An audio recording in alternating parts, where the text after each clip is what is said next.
Salam jumpa, Ibu Bapa, Saudara-saudari yang terkasih dalam Kristus. Sesaat lagi kita akan mendengarkan renungan harian dari Romo David Lemewu MGR. Mari kita siapkan hati dan selamat mendengarkan. Firman-Mu Tuhan, berita bagi kakiku, sabda yang hidup, terang bagi jalanku. Saudara-saudari yang terkasih dalam Kristus, bacaan Injil kita hari ini diambil dari Injil Lukas bab 1 ayat 57 sampai dengan 66. Kemudian genaplah bulannya bagi Elisabet untuk bersalin, dan ia pun melahirkan seorang anak laki-laki. Ketika tetangga-tetangganya serta sanak saudaranya mendengar bahwa Tuhan telah menunjukkan rahmat-Nya yang begitu besar kepadanya, bersukacitalah mereka bersama-sama dengan dia. Maka datanglah mereka pada hari yang ke-8 untuk menyunatkan anak itu, dan mereka hendak menamai dia Zakaria menurut nama bapaknya. Tetapi ibunya berkata, "Jangan, ia harus dinamai Yohanes." Kata mereka kepadanya, "Tidak ada di antara sanak saudaramu yang bernama demikian." Lalu mereka memberi isyarat kepada bapaknya untuk bertanya nama apa yang hendak diberikannya kepada anaknya itu. Ia meminta batu tulis, lalu menuliskan kata-kata ini, "Namanya adalah Yohanes." Dan mereka pun heran semuanya. Dan seketika itu juga terbukalah mulutnya dan terlepaslah lidahnya. Lalu ia berkata-kata dan memuji Allah. Maka ketakutanlah semua orang yang tinggal di sekitarnya. Dan segala peristiwa itu menjadi buah tutur di seluruh pegunungan Yudea. Dan semua orang yang mendengarnya merenungkannya dan berkata, "Menjadi apakah anak ini nanti? Sebab tangan Tuhan menyertai dia." Demikianlah Injil Tuhan, dan terpujilah Kristus. Saudara-saudariku yang terkasih dalam Kristus, Bapak Ibu sekalian, hari ini kita dihadapkan kepada kelahiran Santo Yohanes dan pemilihan nama dia. Nama adalah sesuatu yang paling penting di dalam hidup kita semua. Nama itu sangat penting. Kita membayangkan bagaimana orang tua kita memilih nama kita, atau kita sendiri sebagai orang tua memilih nama bagi anak-anak kita. Nama Yohanes sendiri itu mempunyai arti yang luar biasa. Yohanes banyak sekali bentuknya. John, atau Ian, atau Ian, atau Jansen, atau Hans, atau Hansel, atau banyak sekali Jonas, ya. Dalam segala bangsa mempunyai bentuk nama-nama yang artinya adalah Yohanes atau John. Yohanes dalam bahasa Latin. Papa saya sendiri bernama Yohanes. Dan kita bisa juga mencari arti nama kita. Apakah arti nama kita? Ya. Nama itu membawa sebuah arti, sehingga memberikan arti juga dalam hidup kita. Mungkin ada sesuatu yang menjadi misi hidup kita, dan itu adalah arti nama kita. Ya. Seperti Yesus, artinya, atau Yoshua, itu artinya adalah Tuhan adalah Sang Penyelamat. Yohanes itu artinya, ya, adalah Tuhan Sang Pemurah hati, atau God is gracious. Gracious ini susah sekali untuk diterjemahkan yang tepat dalam bahasa Indonesia. Dia memiliki banyak arti dan aspek. Arti yang paling utama adalah bahwa Tuhan bermurah hati, ya, berbesar hati, bermurah hati kepada kita. Dan murah hati, gracious, itu juga memiliki aspek bahwa muka seseorang yang penuh dengan belas kasih, penuh dengan kasih sayang. Ya, Tuhan datang tidak menghukum. Murah hati atau gracious juga artinya Tuhan memberikan kasih-Nya kepada orang yang sebenarnya tidak layak atau tidak pantas untuk menerima kemurahan hati-Nya. Ya. Ini artinya Yohanes mempersiapkan bagi umat manusia untuk menerima dan melihat ya keindahan, keanggunan Tuhan yang datang dalam bentuk seorang bayi yang mungil, Tuhan Yesus. Seorang bayi itu sangat gracious, ya, sangat indah, ya, dan anggun. Tuhan tidak datang dengan muka yang marah, kamu berdosa dan lain sebagainya, tidak.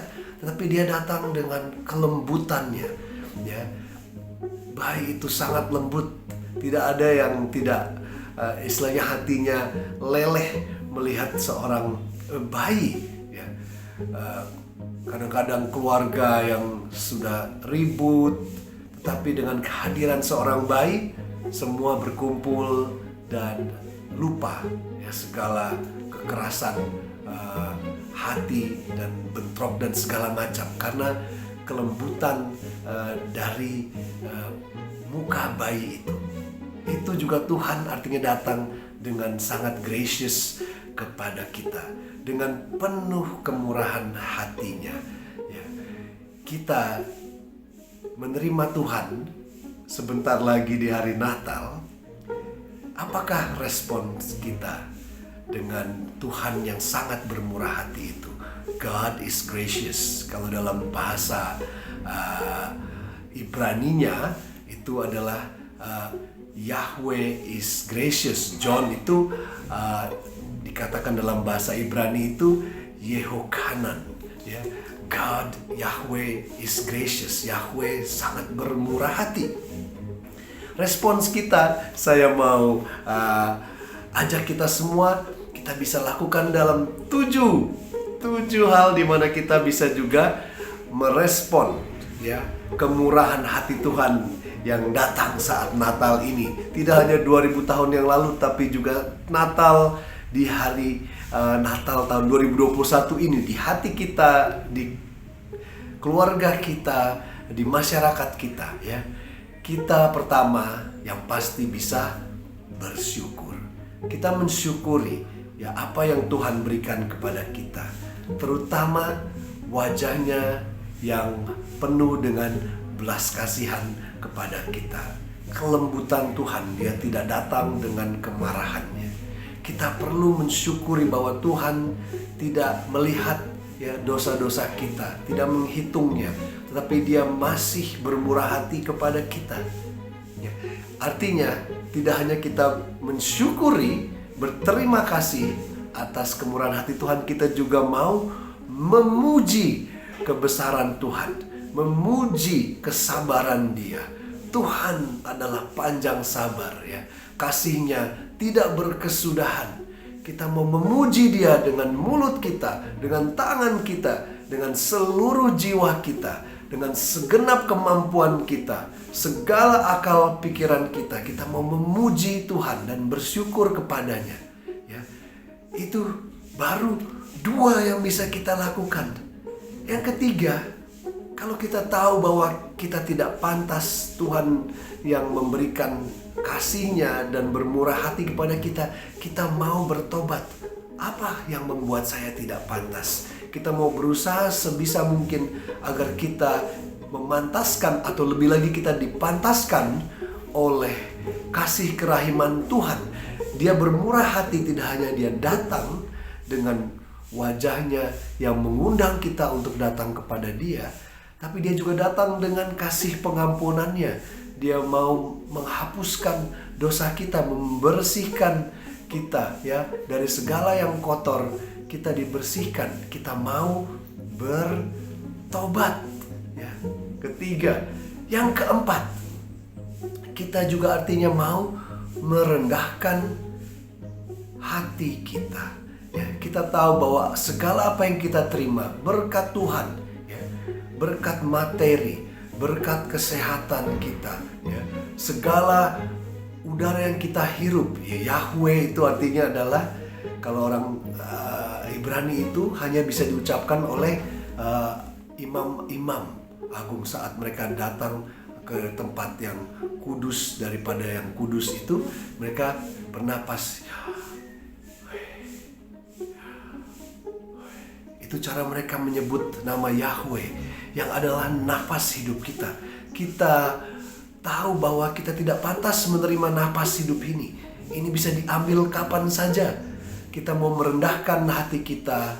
Kita tahu bahwa segala yang kita terima itu bukan hasil usaha kita, tetapi karena kemurahan hati Tuhan, karena penyelenggaraannya, sehingga kita bisa hidup dan menikmati apa yang kita dapat hari ini, kemarin dulu, dan seterusnya.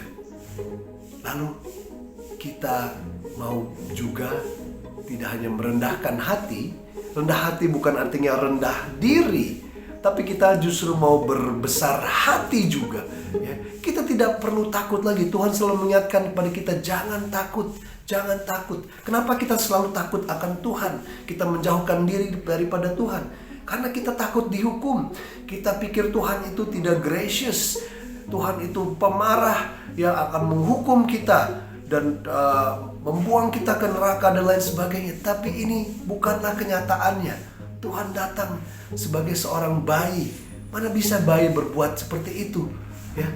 Kita mau juga berbesar hati.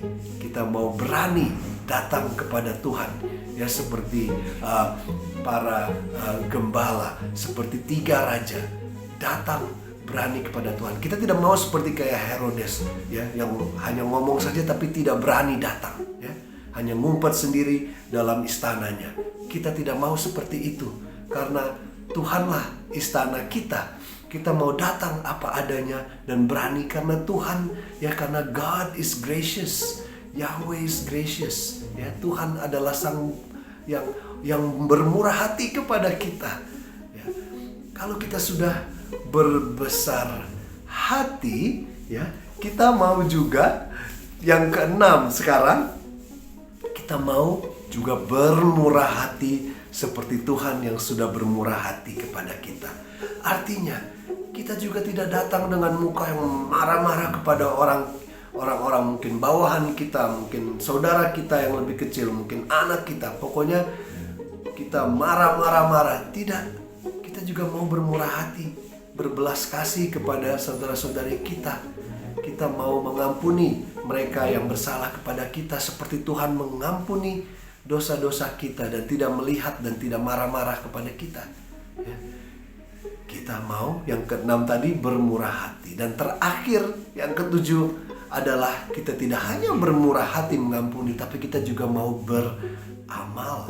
Kita juga mau memberikan, ya, mungkin sesuatu yang kecil, mungkin makanan, tapi kita lama-lama juga mau memberikan diri kita sendiri kepada Tuhan. Saya belajar memberikan diri saya kepada Tuhan dengan memberikan diri saya kepada gereja sebagai imamnya. Kita semua juga bisa memberikan diri kita sampai Kristus, ya, sang bayi Immanuel ini akhirnya memberikan dirinya di kayu salib dan memberikan dirinya sebagai makanan kita, Ekaristi, sehingga kita menerima kehidupan. Kita juga mau beramal. Jadi itulah renungan kita akan Tuhan yang bermurah hati.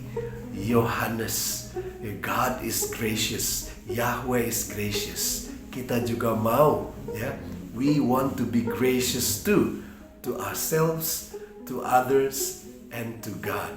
Ya, mudah-mudahan Natal kita penuh dengan kemurahan hati Tuhan.